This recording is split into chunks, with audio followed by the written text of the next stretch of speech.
لا حول ولا قوة الا باللہ العلی العظیم۔ اعوذ باللہ من الشیطان الرجیم۔ بسم اللہ الرحمن الرحیم۔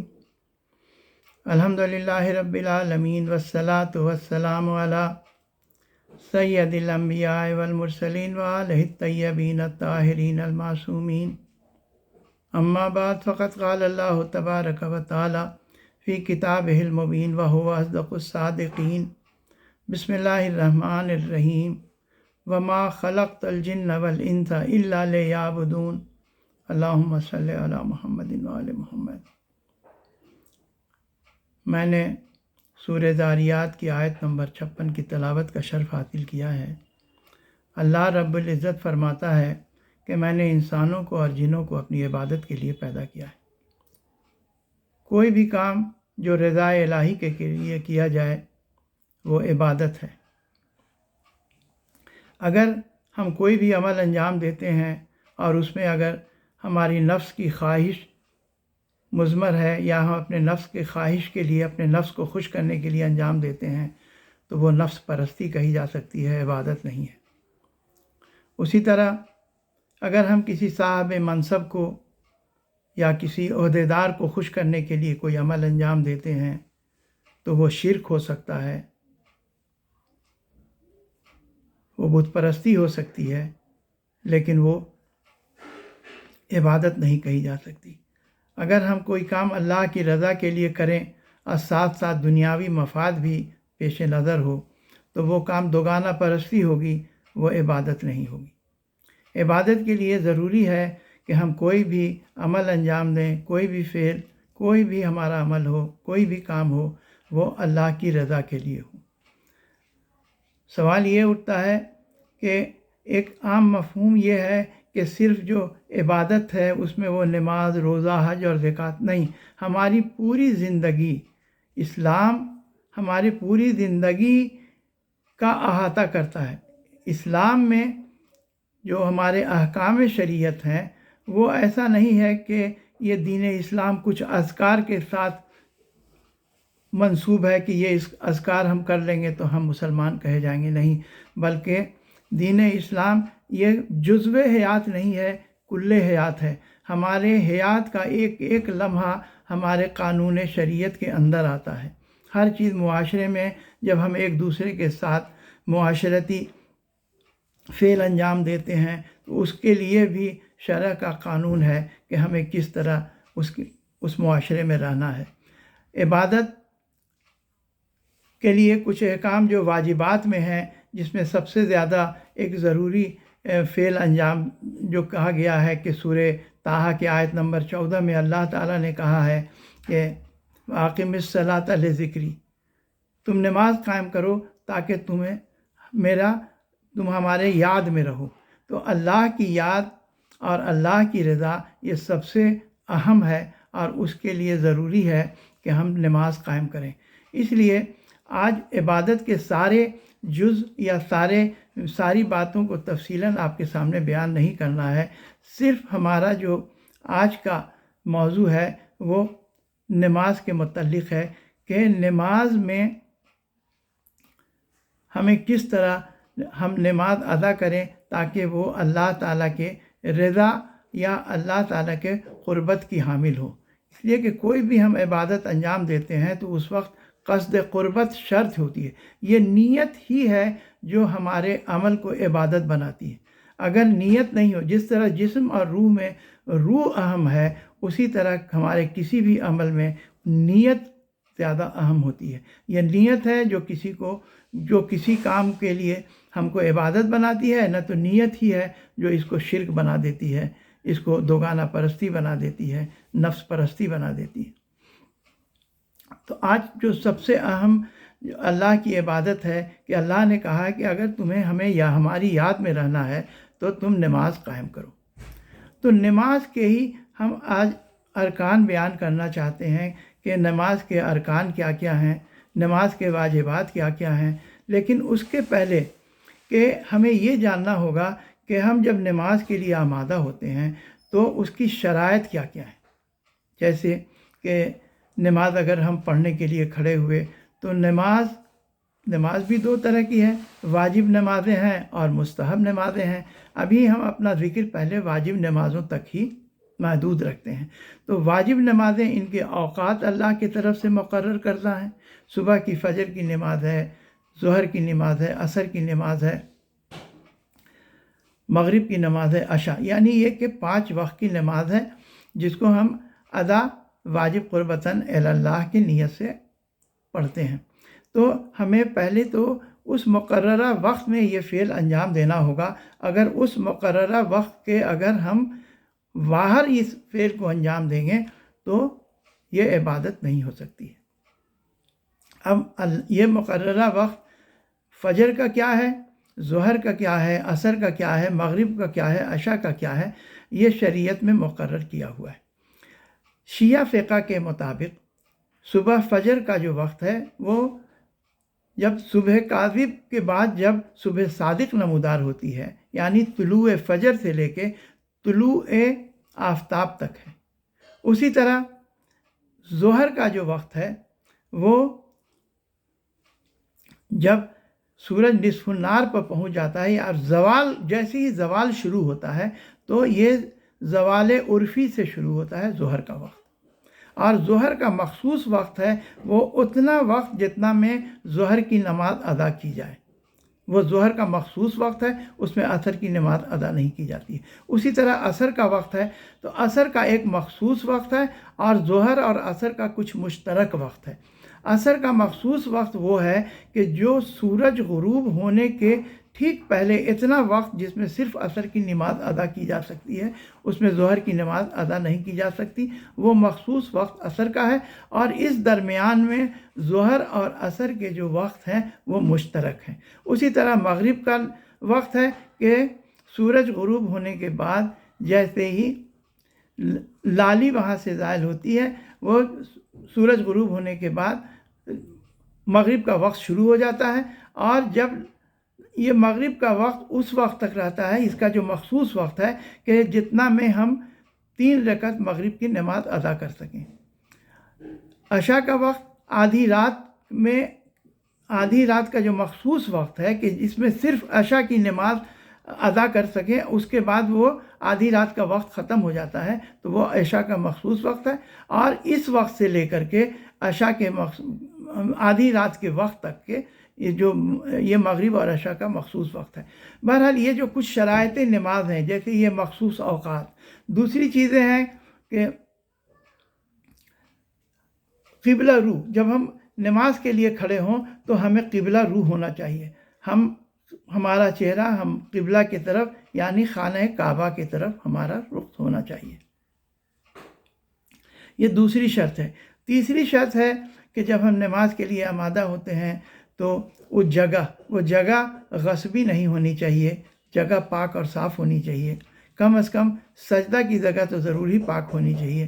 دیکھیے یہاں پر اللہ تعالیٰ نے لوگوں کے حقوق کو اپنی عبادت کے ساتھ منسلک کر دیا ہے کہ تم ہماری عبادت جب بجا لاؤ، جب دوسرے کے حقوق پر تم قبضہ نہ کرو، دوسرے کے حقوق کی رعایت کرو، دوسرے کے مکان کو قبضہ کر کے تم اگر ہماری عبادت کرنا چاہو گے تو تمہاری عبادت قبول نہیں ہے۔ اسی طرح اور شرائط ہیں کہ ہمارا جو ہم لباس پہنتے ہیں وہ لباس مردوں کے لیے کتنا لباس ضروری ہے، عورتوں کے لیے کتنا لباس ضروری ہے۔ اس کے بعد ہمارا بدن کی پاکیزگی، ہمارے جو کپڑے ہیں ان کی پاکیزگی، یہ سب شرائط نماز میں ہیں۔ اس کے بعد یہ ہے کہ جو نماز ادا کرنا چاہتا ہے اس کو پہلے تو دین اسلام میں داخل ہونا ہوگا۔ گرچہ نماز یہ تو تمام لوگوں پر واجب ہے، لیکن جو دین میں داخل ہی نہیں ہے، جو توحید، اللہ کی توحید اور آخرت پر ایمان ہی نہیں رکھتا ہے، اس کی نماز کا تو کوئی مطلب ہی نہیں ہے۔ اس لیے دین اسلام میں داخل ہونا یہ بھی شرائط نماز میں سے۔ اس کے علاوہ ایک اہم بات جو کہی جاتی ہے کہ کچھ چیزیں ہمیں ترک کرنی پڑتی ہے دوران نماز، تو اس کو تو کچھ علماء نے، خاص کر شہید اول نے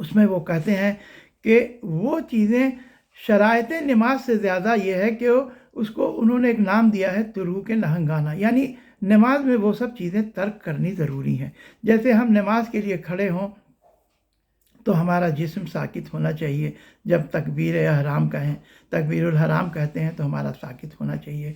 ہم نماز میں دنیاوی امور کے لیے رونا دھونا سے نماز ہماری جو سو باطل ہو جاتی ہے۔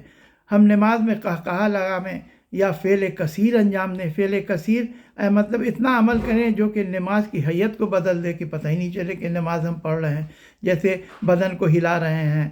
تو یہ سب چیزوں کو ہم کو اپنے پاس ضبط کرنا پڑے گا۔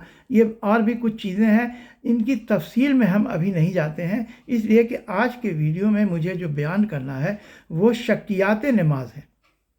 یہ شرائط نماز کی تفصیل ہم بعد میں بیان کریں گے۔ اس کے بعد کہ جب مرد اور عورت جو نمازیں پڑھتے ہیں تو وہ دونوں کیا ساتھ پڑھ سکتے ہیں یا نہیں پڑھ سکتے ہیں، دونوں میں کتنا فاصلہ ہونا چاہیے، گرچہ وہ دونوں محرم ہوں تب بھی۔ مردوں کے لیے کتنا کپڑا ضروری ہے، لباس ضروری ہے، عورتوں کے لیے کتنا ضروری ہے، خاص کر کے جو جگہ ہے جہاں پر ہم پڑھ سکتے ہیں تو کون کون سی جگہ ہے مکروہ ہے جہاں پر ہم نمازیں نہیں ادا کر سکتے ہیں، کہاں کہاں نمازیں بالکل ادا کرنا مکروہ ہے اور کہاں کہاں نمازیں ادا کرنا بالکل منع کیا گیا ہے۔ جیسے قبروں کے درمیان نہیں منع کیا گیا ہے، قبرستان میں نماز پڑھنا نہیں ہے، یا جہاں جانور باندھے جاتے ہیں وہاں نہیں نماز پڑھ سکتے ہیں، مجوسیوں کے گھر میں ہم نماز نہیں پڑھ سکتے ہیں، حمام میں نہیں پڑھ سکتے ہیں، بیت الخلاء میں نہیں پڑھ سکتے ہیں، یا ان جگہوں پر نہیں پڑھ سکتے ہیں کہ جیسے قبر سامنے ہو وہاں نماز نہیں پڑھ سکتے، کہ بہت سارے اس کے شرائط ہیں۔ اور جو نماز کی جگہ ہے اس کے متعلق تو ہم جب شرائط کے بارے میں بیان کریں گے تو اس کی تفصیل میں ہم جائیں گے، اور وہ جگہیں کہ جو مکروہات میں آتی ہیں ان پر ہم پھر اس پہ بیان کریں گے۔ بعد میں مقدمات نماز کیا ہے، لیکن آج کا جو ویڈیو اس میں ہم جو سب سے اہم ہے کہ شکیات نماز کیا ہے، ہم اس کو بیان کریں، جو کہ عموماً لوگ اس میں نمازوں کے تعداد میں یا نمازوں کے ارکان میں یا نمازوں کے واجبات میں شک میں پڑ جاتے ہیں۔ تو اس کے پہلے کہ ہم شکیات نماز کی تفصیلی گفتگو کریں، اور چیزیں میں نماز کے متعلق چھوڑتا جا رہا ہوں کہ اس کو ہم اگلے ویڈیو میں تفصیل کے ساتھ ایک ایک شرائط نماز کو ایک ویڈیو میں لے لیں گے، اس کے بعد میں دوسرے میں جو ہے تو مقدمات نماز اور اس طرح سے لیں گے۔ لیکن اس میں یہ پہلے تو ضروری ہے کہ نماز کے اجزاء کو ہمیں معلوم ہونا چاہیے۔ تو نماز کے اجزاء کیا کیا ہیں؟ نماز شروع جو ہوتی ہے وہ نیت کے ساتھ ہوتی ہے، سب سے پہلے نیت۔ یہ نیت ہی ہے، یہ ایک اہم ہے کہ جو کسی کی بھی عمل کو ہمارے عبادت بناتی ہے۔ تو ہماری نیت ہونی چاہیے کہ ہم کون سا فعل انجام دے رہے ہیں۔ نیت کا تعلق زبان سے ادا کرنے سے نہیں ہے، اس لیے کہ ہمارے ہر اعضاء اور جوارح کا ایک وظیفہ ہے۔